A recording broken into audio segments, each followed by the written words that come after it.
story, and apparently the Phoenix police have been fudging some numbers. William, I want you to clarify this about their kidnapping rate. Explain what's going on out there.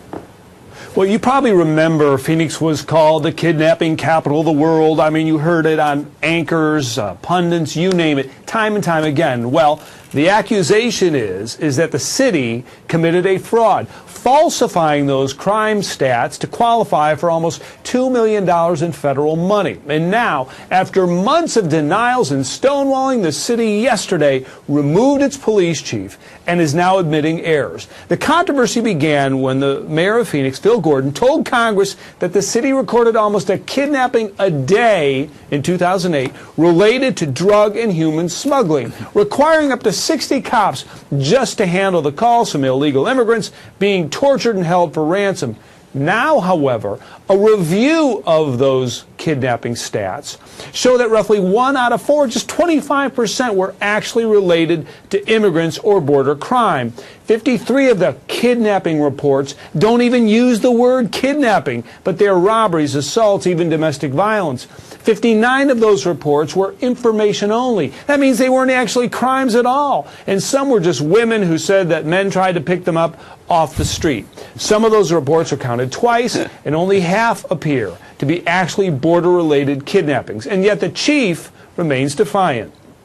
And anyone that wants these stars can come and get them. But I got news for you. I'm not giving them to you. You're going to have to take them. Here, and I believe that the credibility within the City of Phoenix Police Department is strained, and you need to pull the police chief out of there. You need to put him in a different location until the credibility is restored. So yesterday the council voted to actually reassign the chief, to pull him out of the chief's role and put him over to the fire department so he can continue to collect his pension, and et cetera, and the salary while they do an investigation. Now, this is not to say that Phoenix did not have a problem. It did. I've been in those drop houses. I've seen the blood on the walls, but one a week is not one every day. How will this end? Well, there are federal auditors now looking at these numbers. They'll probably conclude that Phoenix did inflate the numbers, and it may have to return some federal money. The question is, was it innocent? Or, as a whistleblower alleges, Allison, that the city was told those numbers were inaccurate more than 2 years ago, and that there was an intentional cover-up, and there was retaliation against this individual, basically so they could get the money. And so the police chief claims that this was just an innocent mathematical error?